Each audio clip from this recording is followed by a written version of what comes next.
Merry Christmas and Happy New Year from Chris and Ty. Sponsored by Chris Davis, Ty Young. What's up, guys? You're tuning in to Comedy by Coincidence.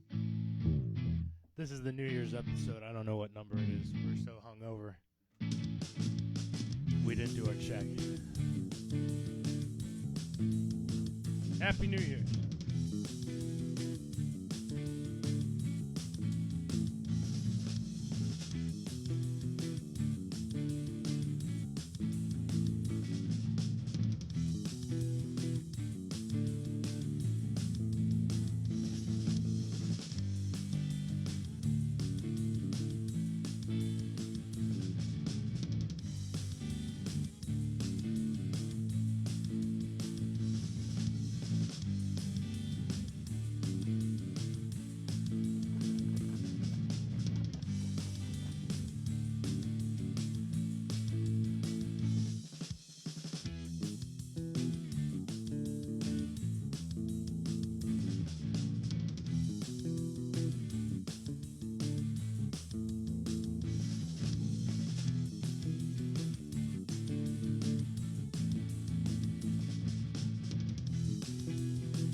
Alright, everybody. We're down Dr. Evil today, but Happy New Year from Chris and Happy Ty, New Year. the rest of the gang. Yo, how was your New Year's, bro? Dude, it was pretty good, you know. What the heck is behind you? Holy crap, I can't see. It says good joke. Thanks. I like that, actually. You know what? That's hey, we're thinking. We're advancing. Guys, it's 2023, and you can already tell this podcast, we're getting more technologically savvy, baby. That's right. Oh, we lost Ty's arm. And holy crap, he's an amputee now. I'm gonna do a technology upgrade on my end here soon. So once I get to a cheaper country, because London is London's not a country. It might as well be, but it's expensive. y'all know what I mean. Like Once I leave this English hellhole, yeah. I will probably Germany. You know, they're good at technology, so I think I'll go get some tech there. Some German engineering, you know. Yeah. Pulls up in a Volkswagen. Be lit if it was a BMW, but you know what I'm saying. You know, we're not on BMW money net. Yeah, we're in Volkswagen. Keep it running territory. We know what that's all about. Chris, real quick, are you soft or could we turn you up one? I'm rolling on. I mean, we're without Dr. Evil for logistical reasons, so I think everybody will forgive us. Happy New Year. You saw the full moon. Not the full moon. Yeah. You're welcome. Thanks, man. New Year's was great. You know, I got off work on New Year's Eve at 2 p.m. and then by 10 o'clock or so, when everybody else got off work, I was already like, I don't know, a third to a half a bottle of gin in. So, you know, I was celebrating. It was celebrating. I did a short video of fireworks on the Instagram. I did. I liked that. You know, you've been doing a hell of a job keeping up with the Instagram. Thank you, bro. It's definitely getting us decided that I actually need to put forth effort. That's the goal this year. Let's make, you know, I'm not gonna lie. I've been half-assing this, you know, as everybody knows. So it's like it's time to whole ass it. You know, I've been saying I'm a whole hog guy for a while now, and I haven't been doing it for this, and I apologize to the listeners and all that. So, you know, it's time for a change. So, first thing I'm going to do is post a dick pic. You know, it's not going to be my dick. It will be an artful dick pic. You know, just broke the YouTube algorithm too early again. You're welcome, everybody. Well, I mooned you first, so I mean that's not going to look good. That's going to be limited. Yeah. That's going to be limited ads for sure, but that's okay. Cause it's a new year, it's a new us, dude, and we're killing it, man. You know what? You're a whole hog kind of guy. You know, you've always told me that. You're a sugar baby, you know, and we're gonna do it to the extreme this year. We're getting it, baby. Core values. Exactly. Going for it. Yeah. Let me see what else. That fireworks show was the post I put on it. That's actually the U2. Not the U2. That's a band, if you could call it that. That's a band. The O2. The O2 Arena. Yeah. Yeah, the O2 Arena. In the background there. That's the giant, you know, Madonna-looking titty thing in the background. With the yellow spikes. That's the arena. It's interesting. It's actually a giant tent that they built for like a World's Fair type deal. That's still standing. And then they turned it into a mall because that's what everything happens, I guess. Yeah. Build something cool and then turn it into a place for people to buy stuff that's not cool. So the irony is not lost on us. There, I guess. Tremendous. Hey, great fireworks show while you're trashed on New Year's in a foreign country. Tremendous, dude. What? Oh yeah. What else can you ask for? So they pretty much, from what I've noticed, drinking in public laws go out the window on New Year's, particularly in London. The only people I saw without booze were distinctly Muslim. You know what I mean? Yeah. Well, they don't. You could tell they were wearing the headscarf and all that. So, or hijab. I don't know. You know, hey, we love them anyways. You know what I mean? We love them no matter what they wear, right? Exactly. Right. Now, how was your New Year's Eve though? It was shit as fuck, doggy. So, Dr. Evil tested positive on like Wednesday, so we just assumed both of us had it, but I was feeling symptom free. But we've both been quarantining since then, so it's like we're recording this New Year's Day, so the first. I've been inside for like 5 days. I'm losing it, bro. Losing it a little bit. Dr. Evil and I did like I made a bonfire last night so we could like go hang out outside, kind of like social distance and get to kick it a little bit, ring in the new year together. But outside of that, it has not been fun. Now, Christmas was good. Christmas was tremendous. Saw all our families and stuff, but that's like, we did like 6 Christmases, and we were like, me and her, you know us, we're especially good. So like, of course it was a good Christmas. You know, Santa for sure came, you know. But so then that begs the question, which family member hates Dr. Evil so much that they decided to pass COVID to her? I don't know, man. It did hit a lot of people in my fam all at once, so it's kind of hard to tell who was the originator. You know what I'm saying? But it's all Davis' side. So somebody up in there.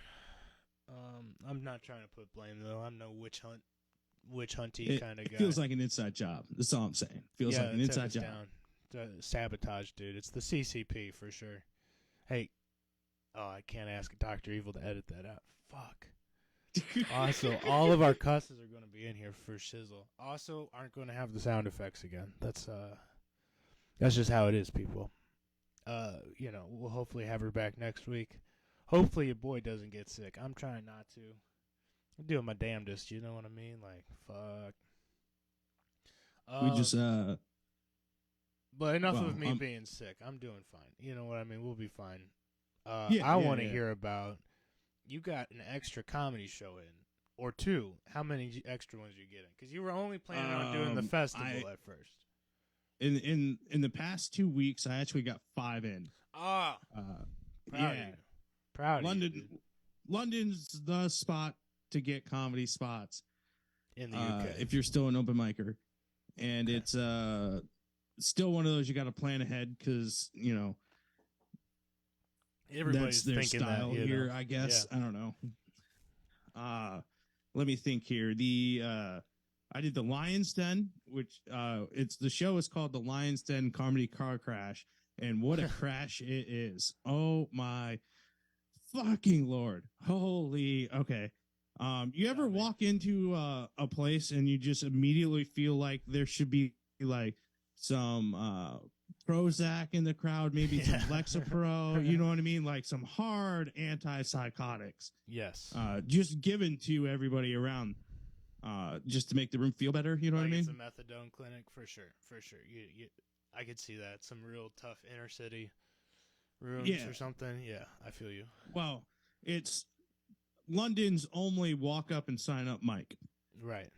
You know, it's the only one that you don't have to plan ahead for. It's the only one that you don't have to email people for or anything like that. And it's still stage time. I'm not. No, yeah, I get you. You're not complaining. I'm not complaining. I'm grateful they exist. Thank you for the opportunity, but I do want to hear this experience. First time I went, want the real story. Let's go. The only audience members were the two people that came with me because that was their chance. Right. Everybody else was a comic, so it kind of became a workout thing. It felt like there were only 2 or 3 people, including myself, attempting jokes. Good for you. It was kind of like them. it was a TED Talk / just bitchy. getting comfortable on the stage, like, or just complaining. Yeah, I feel you. Exactly. So, difference between complaining and telling jokes, people. 100. Mm-hmm. So, and that actually went well for me. It was their first time seeing me, so I brought out some new stuff, brought out the greatest hits. Proud of you. It was a pretty good 5 minutes. Proud of you. Wasn't at the level I want, but I still got to work to get to that level. And then no, you're getting those 10,000 hours, baby. You're not a pro at anything until you've got 10,000 hours in on it. Exactly. Or in on the stage, right? So. And it's hard to make a room of 10 people actually laugh. You're and I got them to actually laugh, but you're looking at chuckles at best. Usually, you know what I mean? Like, it counts. Counts in a hard room. Chuckles count, right? Yeah. Nobody's finger banging their wife or nothing. It's not like there's, you're not competing with the bar or whatever. Like, they have your medium attention, I guess, Mm-hmm. I'm sorry. I'm not going to lie. I tuned that out for a second there. I was focused on... He was focused on the finger banging your wife. He's Yeah. Yeah. He's got some good visuals. He's like a new year, new wood. Again, I've been inside for a while. I'm losing it, guys. I apologize. No, so okay, you had the comedy car crash. What else you hit? Well, I mean, all right. So I'm gonna skip because I had an open mic. Skip the bomb. I'm not gonna do the open mics in order. I'm just gonna go straight in to talk about the second time I went to the comedy car crash. Okay. I walked in, and there was an actual crowd. Okay. So it wasn't like standing room only thing. It was like 10 actual audience members. They heard Ty Young was coming back. And then the first 3 people that went up took 15 minutes for themselves without a single joke, without even an attempt. The host was, I'm guessing, starting as a host because he didn't say jokes. He was just doing crowd work and failing miserably. Nothing worse. Yeah, like it was just. And it's the host. So, oh my God, what a tough. Yeah. Yeah, I feel you. And it's the first comic that got up, another TED Talk. So like we're already 30. The audience members is already 40 minutes in, and it's been 3 TED Talks. Not haha. No ha-has. They all bailed. They lost the whole audience before you got up there? They lost the entire audience before I got up there. So then the 2 audience members stayed, and they stayed because another comic begged them to. Like, he was almost on their knees. Please, I promise mine won't be a TED Talk. Exactly. Please stay. We need patrons. So everybody's already done like 20 minutes and all that. So I get a chance to go up there. They announced me as a headliner, which is cool. That's cute. Not much to really say based off of the level of the club. You know what I mean? I think I was. No, I got you. Yeah, they're like, we got an American comedian here. He's on tour. Yeah, exactly. That's nice. That's a nice feeling for you, though, bro. Come on. Yeah, come on. Except at the time I went up there, my entire mentality was like, "Fuck this place! I can't believe they lost the entire audience before I even got up here." No, that's good. So You're I did only a small 20 minutes. I just did a short 20 minutes. Yeah, I went on for 20 minutes. I'm so proud of you, bro. Holy crap. Is that your longest set yet? Yeah. Easily. Because it was it was one of those, like, I worked out mostly new jokes. I was just like, we'll see how this goes. The comic that convinced the people to stay, I was talking to him. He's from Romania. And it was just like trying to get some crowd work going. I got a couple in there. And then eventually it was just like, you know what? I've been up here for far too long. I feel it in my bones. There's a lot of silence. There's now only 4 people in the room. So we'll let the Romania cat go on. And then he got up there and then said no jokes. So I left. He said no jokes? What would the Romanian cat talk about? He was trying. I just don't know if it was the writing or... it wasn't the language barrier. He spoke really good English. Okay. It wasn't funny. Hey, man. it wasn't his night. Yeah, I get it. Yeah, I don't know how to explain it. It just wasn't funny. So I left after that. It was stage time. Dude, no, that's a nice 20-minute set with low stakes. You know what I mean? That's probably your longest set yet. Again, low stakes. Low stakes. Nobody in that room's going to record you. Yeah. I did a voice recording, and I'm not going to listen to it because I already know what I did wrong by a lot. I did 20 minutes, but I only did like 3 minutes of material. No, I get it, but that's practice too. You know what I mean? Also, I think I've said this before. Joey Diaz loved to get just fired up, angry, like seeing red before he'd go on stage, and those were his best nights when he'd go off his material and just go up there with his rage and crowd work or just talk about what's pissing him off. You know what I mean? Yeah. So that's kind of a little experience with that too, because you went up there angry. You're like, God damn it, I can't believe these people lost the whole it was packed. I came in here, it was packed. What the fuck? Yeah, and then everybody left, and it was like, I feel that. It's one of those, it's in a bar. Everybody that was there, like, the host asked them questions, and they were all on a bar crawl. And it was like, yo, these people are out here to drink, and you can convince them to stay in one spot and drink there. You know what I mean? Like, It was just, this is so... Hey, I've been there. I've been there. Forgiving Trees played a show where, like, it was packed for the first band that we brought as, like, our opener. And then our fan base didn't turn out, and then their fan base left. So we were like playing to an empty room there at the end of the day. Yeah. Where we ended up, we're like, fuck it, we're cutting the second set halfway short. You know what I mean? And just, we got to get out of here. Yeah. At some point, it turns like performing to an empty room. It turns into all of a sudden you feel like you're wearing a you feel like reality no longer is reality, and you're probably wearing a straight jacket. You know what I mean? Like you're in a soft padded room thinking that you're playing. There's a lot of questions going on in your head. You know what I mean? Yeah. There's a lot of questioning, choices, decisions. It's like you ever as a kid have that dream where like you went to school in your underwear or something like that, and you're so embarrassed. Like that. Yeah, sure. Where you just like you got to get out of there. That's what it feels like. You're super embarrassed. I had to get the fuck out of there. 100. Yeah, I know that. Okay, so that was 2 open mics. Do you have any other really good ones? The other ones were it's for an organization. 2 of them were for an organization called G&B Comedy.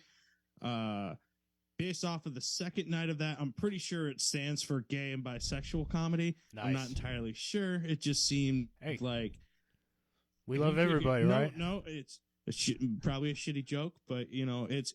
I'm pretty sure it stands for Great Britain, but it's one of those. They had you there, so it was gay and bisexual night. You know what I mean? Yeah, absolutely. The earrings stand for something, right? GB I comedy. got 3 of them because I like it deep. It's gangbang comedy, right? Wild, bro. Yeah, those were good mics. Those were good mics. They're bringer mics. So if you're a comedian, you got to drag somebody with you to go to it. So it's like half comedians, half audience members type deal. They were a lot of fun. They worked out well for me. Most of the jokes worked fairly well. It's just it felt like an alt room. You know what I mean? Yeah. Oh, big time. You couldn't go too deep in the paint because you didn't want to piss people off. You didn't want to lose them, right? You're learning. Yeah. Look at you, you're learning. No, there's something to be said when you've already lost them and you're like, well, now I'm just doing it for me. I'm gonna go as deep as I can. You know what I mean? And lose them all the way and walk some people. But you don't want to do that for the other comedians. That's rude. You know what I mean? If you got people behind you, then you're a dick, right? So yeah, we're learning, dude. I love it, honestly. I once again I brought out the greatest hits. They've all worked. You know, I didn't go too deep into the sexual side. I kept it relatively clean. Yeah, it's Britain, dude. Just because I am in the UK, so you know. Dude, you currently lost a shit ton of weight, because it's like losing your arm. Like if you scoot back just a hair, you look like you're 120 pounds. Yeah, man. Like that? Ty Young, 120 pounds like that? If or you like turn, this? Yeah, more like that. Yeah, looking like this. Yeah, looking like a fucking nice piece of Brahmin steak, dude. I don't know. Hey, guess what? I got Fallout 4, and that's the only thing that's getting me through this.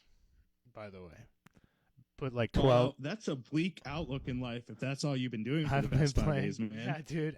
By the way, Fallout 4 creators, you put like 6 songs in that game, and I want to like, you know what I mean? Like, could you guys have put any more songs in there? Jesus Christ. I need to come up with my own playlist or something. I need the radio on, though, because they tell you important information and shit, but I sound like an ancient motherfucker. See, when you lose the other arm or whatever to the background, Adonis, okay? You look like your parents named you Adonis, okay? So you're just saying I need to lose a limb to lose weight. No. Thanks, man. No, you would probably lose 70 pounds real quick. Probably 100 if it's a leg. Let's be honest. Where were we were talking? I'm sorry, we're all over my brain's going. No. Side journeys is we what were makes talking this thing about fun. your open mics. You did 2 for comedy. What was the name of that? G&B Comedy is the name of the organization. Nice. I did 2 different locations. Hey, if you're a London open micer trying to find your way, look into these guys. G&B Comedy, okay? You do have to email in advance and all that. But you know, it was a nice organization, you know. Yeah. All the shows seemed there were a couple bombs, but for the most part, it's an actual room. It's a little bit of an alt room, but it's also kind of an easy room. Gotcha. You know, it wasn't. Everybody was there, open-minded. You know what I mean? There was you didn't really have to force that many people to join in and laugh. To get the room going, you know what I mean? Yeah, 100. Hey, you had that festival though, too. We haven't talked about that yet. And I saw you posted a picture to Insta of that where they actually had your face on like a big. Oh yeah, that was That was G&B. That was the first show at Arch One. Oh, that's cool as shit, dude. I thought that was so dope. That was a fun show because I pulled out some of the good ones, and then I messed with the crowd a little bit because it was kind of an interesting crowd from an American's perspective. Because I'll run you through one of them. There was a lady of Chinese descent, born in Belfast, Ireland. So Chinese with an Irish accent. That was fucking funny right off the top. Just being honest. She did well on the stage and all that. But also, two guys from the Ministry of Defense was also there. One of them was a comic. So it was like in my American propaganda brain, I was just like, oh shit, these guys are here undercover, you know, checking out this lady from fake Ireland and all that. The fake Ireland and the Ministry of Defense jokes all hinged on that one lady laughing. You know, it was a risk because I basically said the joke and then the entire room just looked at that lady and then waited for her to laugh before they laughed. Oh, you know what I mean? It's an I said room, fake Ireland, right? waited a beat, and then she laughed really hard, and then everybody else laughed. Nice though. At least you laughed. Good job. You know, hey, it wasn't too terrible. You know, yeah, she was a good sport about it and all that. You know, and when I brought up the Ministry of Defense, I was like, it's just American propaganda teaching us to hate the Chinese right now, and Ministry of Defense is here, and she's right there, you know, and I just shook my head in her direction, and then, you know, everybody laughed a little bit. It was a fun. I played around with it. Call her a Chinese terrorist, dog. What the fuck? I was just fucking around. I thought it was. I'm funny, just fucking man. around, dude. No, that's pretty funny, honestly. The second one was at the Royal George, and man, I've gotten garbage sleep this past couple of weeks, and I was coming off of like 3 hours of sleep, worked all day, went to this show to do comedy, and then I had to be back at work at 5 a.m. the next day. Just a rough schedule.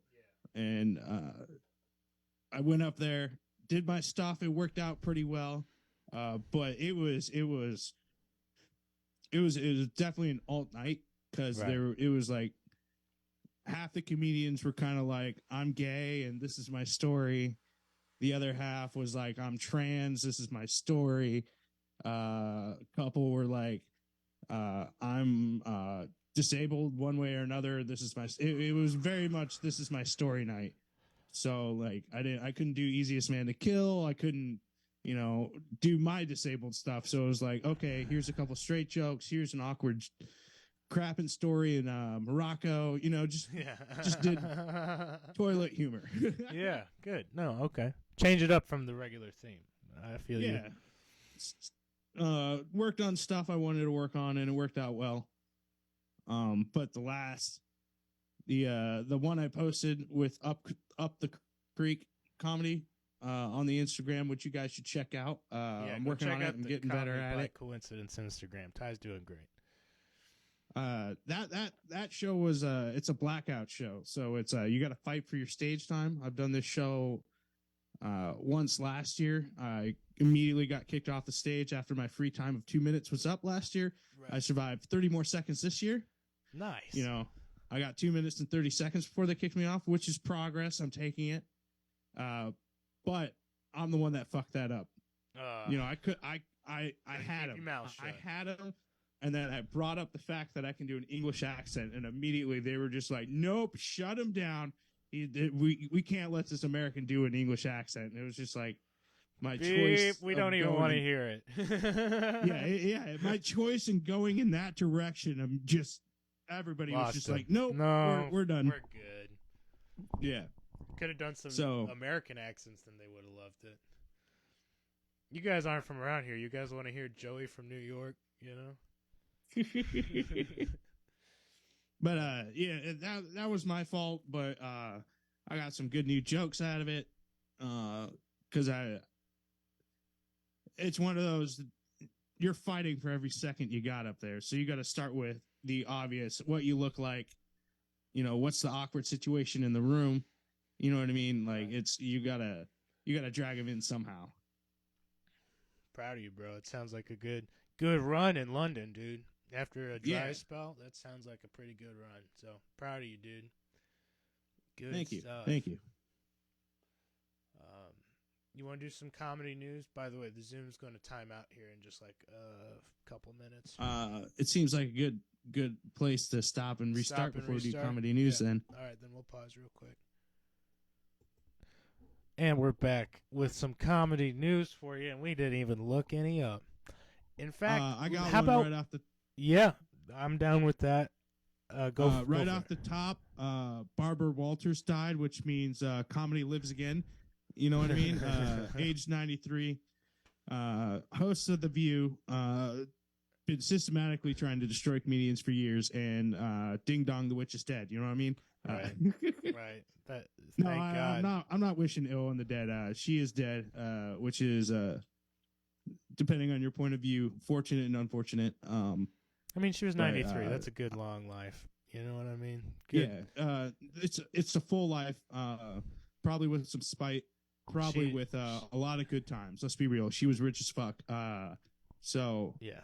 This is going to sound like an insensitive question, Chris, but is it okay to feel less bad about surviving rich family members than poor ones?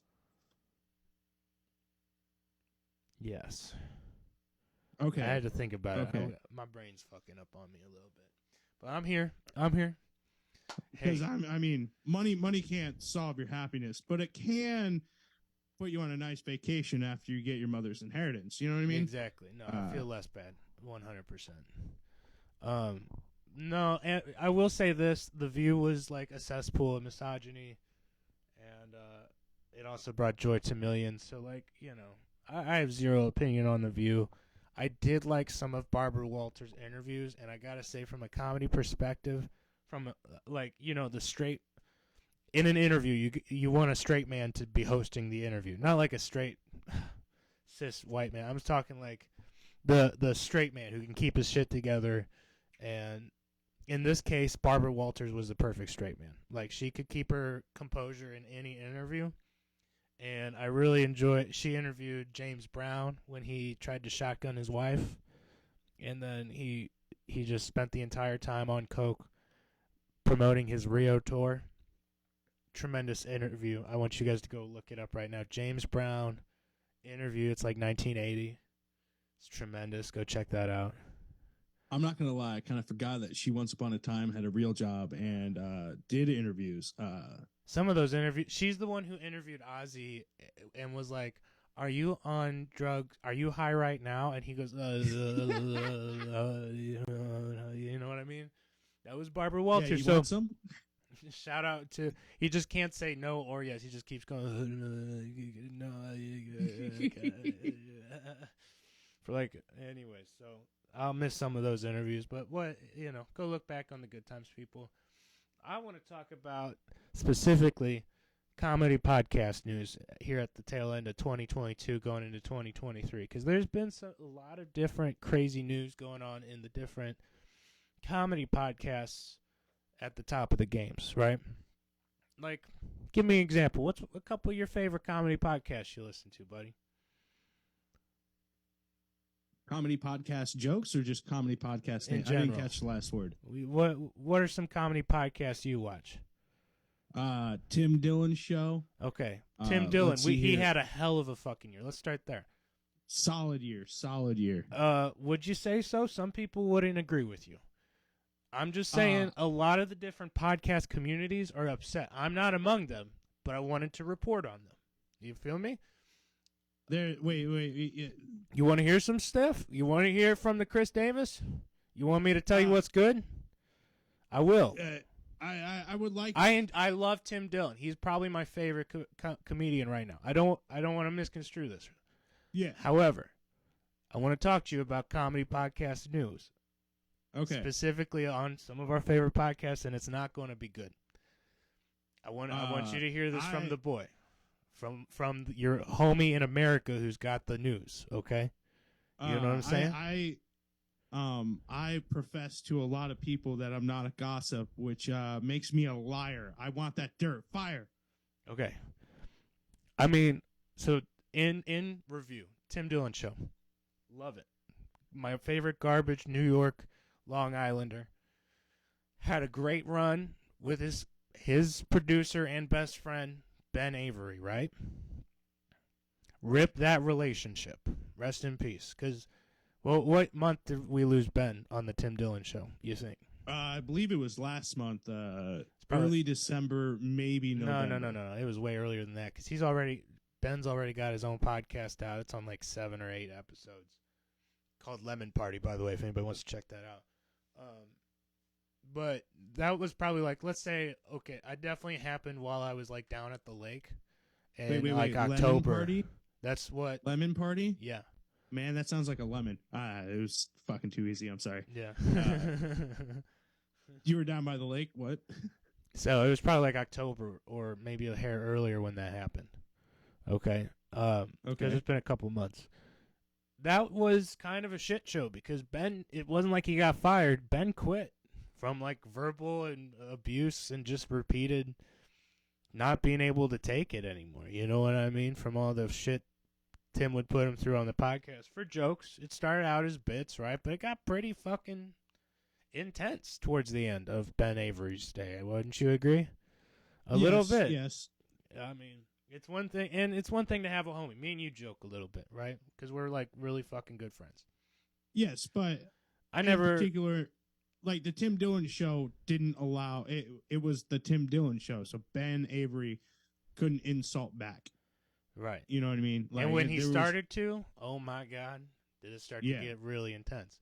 Now, I'm saying there's a difference between me and you making a joke about each other, like a little roast or something, but we never have malicious intent. You know what I mean? That's where it started to feel like maybe there was some malicious intent towards the end of it, right? And Ben just couldn't take it. Since then, Tim's podcast like community is kind of struggling because they're just saying it's gone downhill without Ben, and they're looking at Tim's mental state and with it, and I hope Tim Dillon is okay. That's all I'm saying. Okay. Yeah. I wouldn't call it a storm. It ain't no like Chris D'Elia situation, which we'll get to. But I wish him well. That's what I want to say. I wish Timmy D well. I hope for nothing but success in 2023. And baby, come back to St. Louis, okay? That's all I'm saying. Any remarks on that? First off, sorry for interrupting throughout that. I just had a couple fucking things I wanted to say. Please don't quit this show. We really need you, Chris.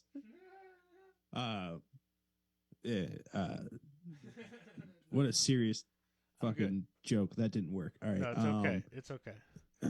No, it's one of those. It's one of those you hate to see it because he's such a good comedian, and you like him so much. You hate to see shit go down with him. You know what I mean? Exactly. And but it's also one of those you could definitely see where, because Ben wanted to also be a comedian, but then he became the producer of the Tim Dillon Show, a more successful comedian. So you could definitely see where like jealousy could come into play and all that.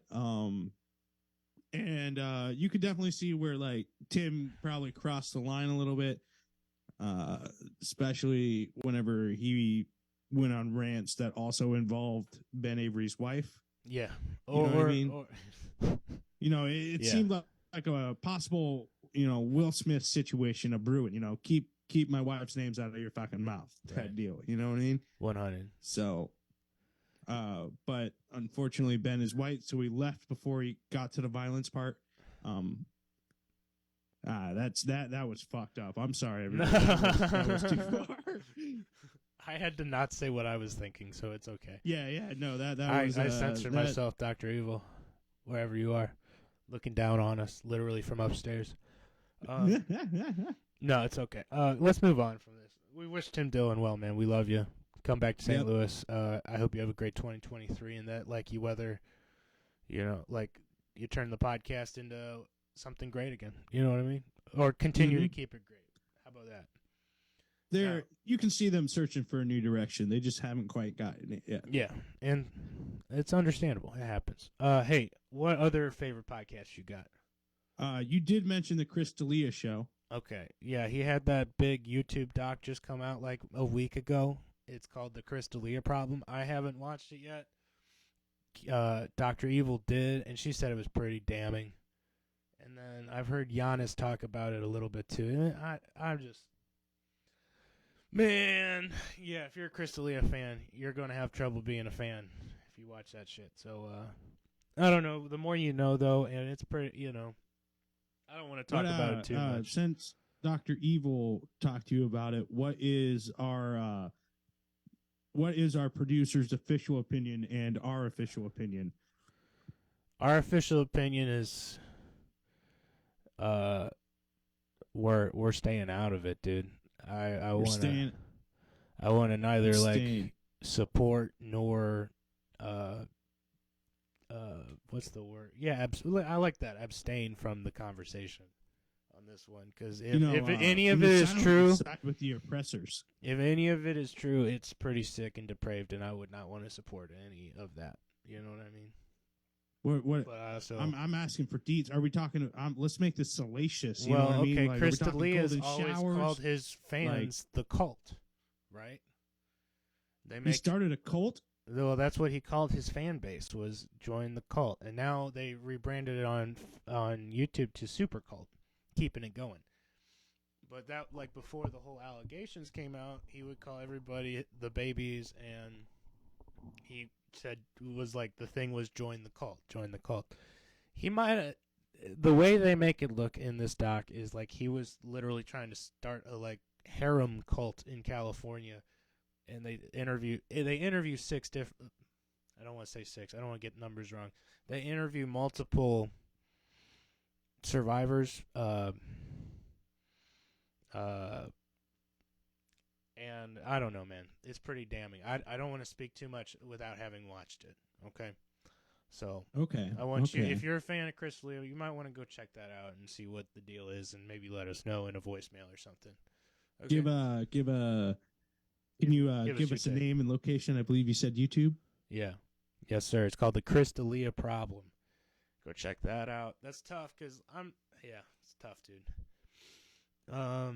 I liked him a lot before the allegations come out, and now I really liked King and the Sting, and then they added him on there. So it's really tough to be a fan of like the Brendan Schaub, Thick Boy group as much as they're hanging with him. So it brings up plenty of problems in the podcast community. And also, since this Chris D'Elia shit's going on, they're like taking aim at, again, Brendan Schaub, Brian Callen, even Erik Griffin of all people. Your black lookalike. He's taking scrutiny as being what trouble did he get in? Right, he's Montez from Workaholics. What trouble could he start? Well, apparently he was like some openers are saying that he was hitting on them and making just like inappropriate comments about how pretty they looked. Ooh, if you know, weird shit. Look into that too if you're an Erik Griffin fan. I am a huge Erik Griffin fan, and I don't want to believe any of that either. It's tough, man. You gotta have come at me with proof though, please.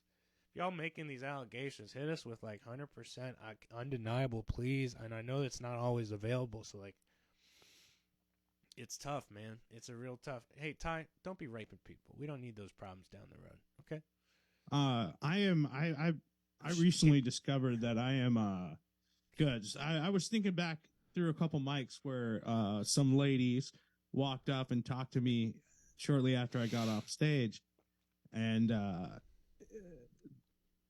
it's all I realized that they wanted a drink, they wanted to hang out, and I realized it's like last week about mics, from last year. Yeah, and it was just I'm far too goal oriented to be hitting on the ladies. You know what I mean? Yeah, you're a sugar I'm baby, nice. Anyways. You can't fuck that up. I look like a large butch lesbian anyway. MILF killer.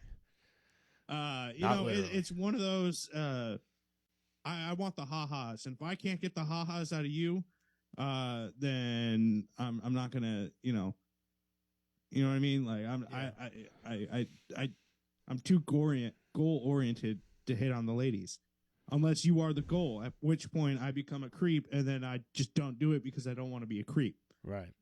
Because you're working on that. Yeah, I get it. And hey, you got to, just like anything, you got to practice not being a creep. You know what I mean? I get it. It takes, not everybody's a suave gentleman when they first start practicing the flirting thing. You know what I mean? But you got to learn.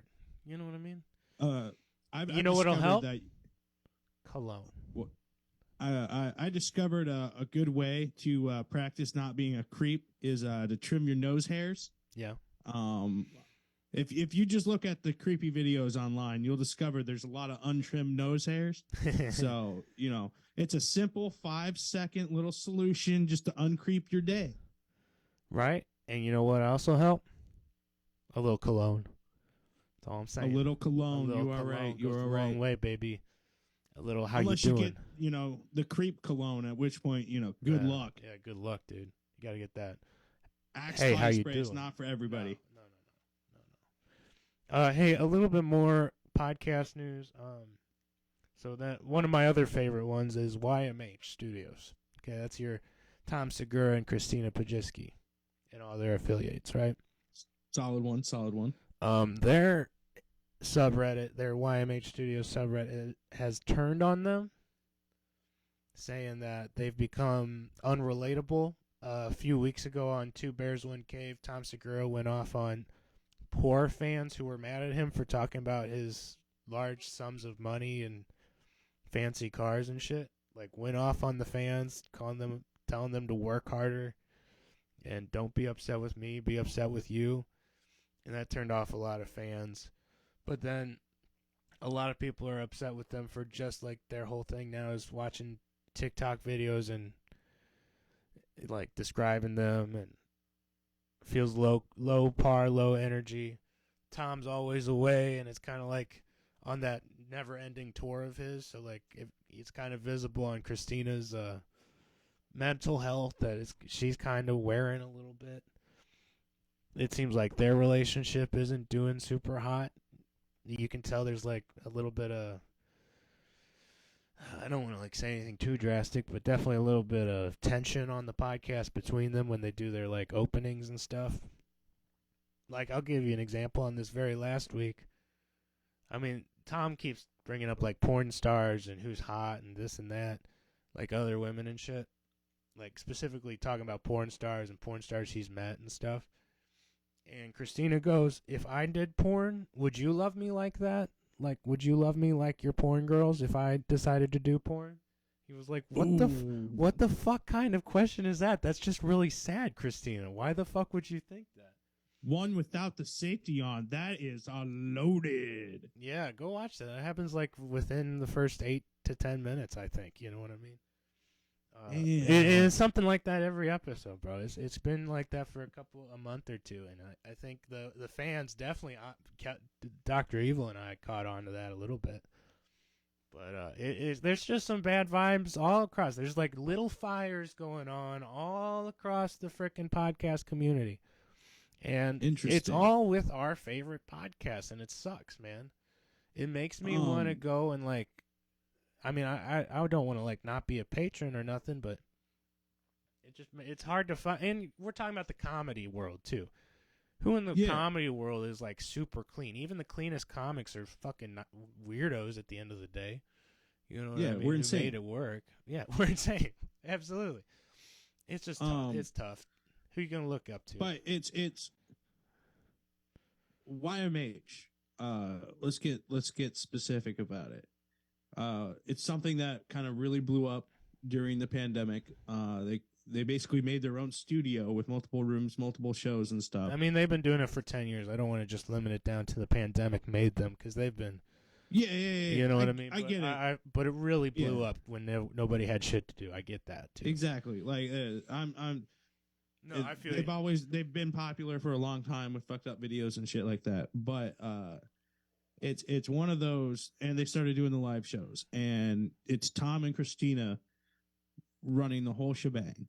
on top of doing their comedy career, on top of raising their kids, top of writing a maintaining book, their marriage, top of all the podcasts they do, and the again never-ending tour.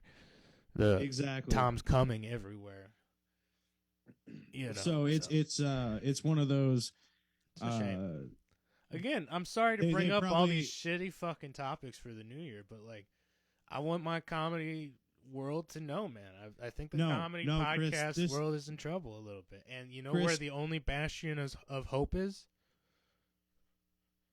Right here. Right here, bitches. Yeah, tune in. Tell your friends. If they're upset about their favorite comedy podcast, tell them about us, man. I'm not trying to capitalize off of y'all's fans and shit, but like, I'm just saying, we keep it clean. We not squeaky clean. We cuss a lot. But like, you're looking at two nice guys. I've crossed the line several times. Yeah, I mean, we're your comedy cuties, baby. What are you gonna do? So, it's one of those, Chris. I think this is a perfect start of the year topic because you got to start the bar low. You know what I mean? We can get happier as the year goes on. Redeem yourselves over the year. Come on, let's go. Make it get better. But it's one of those. I think this next year. It's kind of almost time for a changing of the guard. Yeah, you know what I mean. I'm seeing a lot. Not to say that these kind of gain following too, so it's nice. I agree I'm with sorry. You. Could you? I think it's about time for a changing of the guard too, and I'm seeing all these smaller independent podcasts grow in numbers, and it's nice to see. And I hope we can, me and you can keep working and like getting better at this too, man. And guys, we're going to keep trying to get better for y'all. This shit's just going uphill. You know what I mean? Exactly. You're watching two people, and if you believe in us now, you get to call yourselves like the OG fam, you know, the top fam. So, we love you guys. Happy New Year. Can I call Happy New Year. Can I do Savage of the Week this week? Yes. Let's get off the comedy news. That was enough of depressing shit. That's the only ones that are on the top of my mind as far as comedy podcasts that are having fires go on, but you know, it's all over the board. It's all over the board, dude. Savage of the Week this week. Ty Young. I know I think I did this. I did you last time. But here's the deal, man. You made Trevor a really happy dude. And I can tell I'm not even like super good friends with him, bro. I saw how guys, I want you guys to know that Ty and our friend Trevor, right? The man, the myth, the legend, now been on the podcast once. Ty and Trevor in UK, right? And yeah. Trevor's fiance is not. Where's she live? You don't gotta tell us the street address, but like, what city is she in? She's in the U.S. currently, or like where? Yeah, in the U.S. Where they're in Florida. He is currently. I don't care if I say where he is. He's in New Orleans. Go find him. Tell him. Say hey. Yo, go beat him up. I mean? Go beat Trevor up for us. He sent us a booty pic. Don't beat him up. Give him a beer. Don't beat him up. Got to chop on that real quick. He's in New Orleans on vacation. He's not working. Give him a beer and tell him to enjoy his day. And Ty said hello. Okay, Ty flew his fiance from the U.S. to Britain to spend question mark amount of time with them and Trevor to bring in the Christmas spirit, you know? And, bro, hey, big old softy. You big old motherfucking softy. Santa Claus. I guess Trevor was real good. Maybe. I just want to make this next statement funny. I hope it comes out right. I just wanted to make him cry. I wanted to make him cry. I wanted to watch that bitch cry. And it didn't work. That was my Christmas present. Couldn't cry. And then you should have told him like right before you surprised him. You're like, "Hey, my Christmas present. I want to see you weep." And then he still wouldn't do it. He probably would. Here's let me get to the most infuriating thing about this. Right, Sam, Trevor's fiance, comes. He can't believe that she's there. He's extremely happy. He finally stops being a mopey dope. And then she goes and gets tickets to Come From Away, which is a musical, a 9/11 musical. Oh my right? God. It's a 9/11 musical? it's a 9/11 musical, but it's not. It's like a periphery story of 9/11 about the airplane people that were like on airplanes on the way to America, and then they got landed over in Canada somewhere. Worst musical ever, They were dude. stranded for 3 days, Oh my right? God. And it's campy, it's fun. There's some folk music, but there's some serious parts too. It's also one of my favorite musicals. And that motherfucker, Trevor, cries at that musical, but doesn't cry at the arrival of his significant loved one. I threw my shoe at that bastard, okay? And yes, Trevor, I did steal your word for this. He doesn't allow me to say bastard anymore, so I am stealing it for this. Because that dude cries at that musical, but doesn't cry at my gift. Jesus. What ungrateful shit. No, I'm playing Trevor. You know, this is comedy, guys. Trevor, we love you. Hey, that's why, you know. I send him my love and all the hangovers in the world for the new year. He was in New Orleans. I'm sure he's hungover. He's been waking up with Bloody Marys every day if you follow his Facebook, but you should follow Comedy by Coincidence first. That's the number one place to find all of our releases and links is go follow the Comedy by Coincidence Facebook page, guys. Mm-hmm. Hey. And it's I think I've thank you for Savage of the Week. I really appreciate it, man. But I think it's going to be my new policy to not be where Savage it's of the Week. We can't do each other. Because I'm not the greatest gift giver. You know, I'm not going to go out and buy you a Nerf gun or some like ornament or some piece of bullshit that you don't really care about that's going to sit on your shelf until you forget where it came from and throw it away. Is that how you feel about Savage of the Week? No. You know, I'm gonna buy you a food. You know, stuff that you need. You know, I'll buy you socks. Maybe, you know what I mean. Yeah, buy. But I've been making all right money. You know, I'm just being. This is my Tom Segura moment. You know what I mean. I've been making them dollar bills, y'all. And I decided, I decided that my instead of doing everybody for Christmas, because that's a little impossible. Yeah, we can't get. I'm just going to choose one person. Go all. You're getting all the Christmas money, and you're getting a big present that year. You know what I mean? Yeah. So shout out Trevor. That's Trevor, buddy.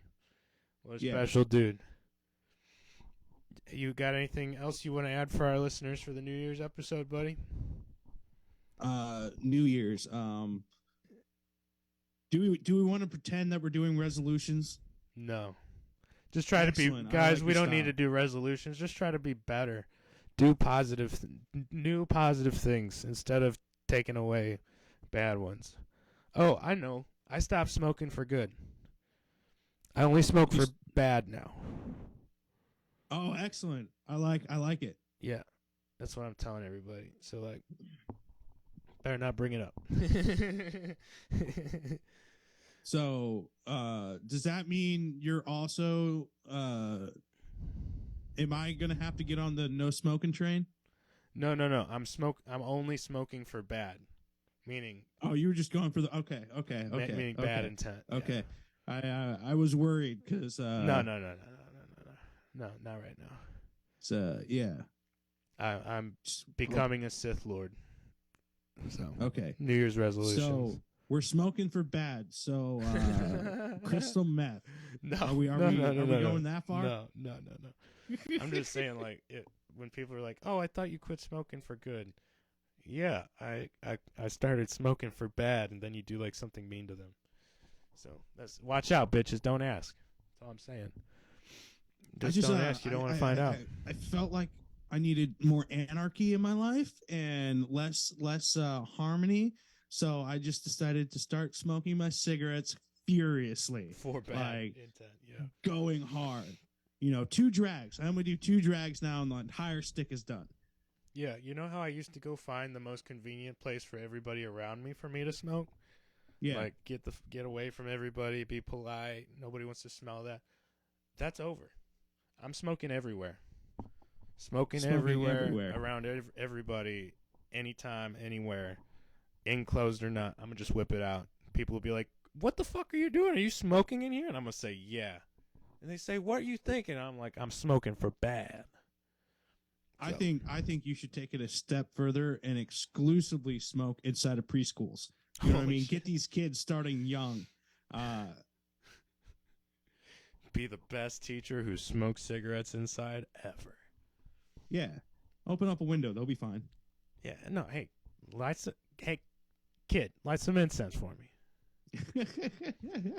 Hey, Happy New Year's, everybody. It's been Comedy by Coincidence, New Year's edition. We love you guys. Hey, if you've been a patron of ours this year, if you've tuned in, thank you from the bottom of our hearts, guys. We love you. We're going to keep doing this at the top quality, like you guys appreciate, and it's just going to get better, okay?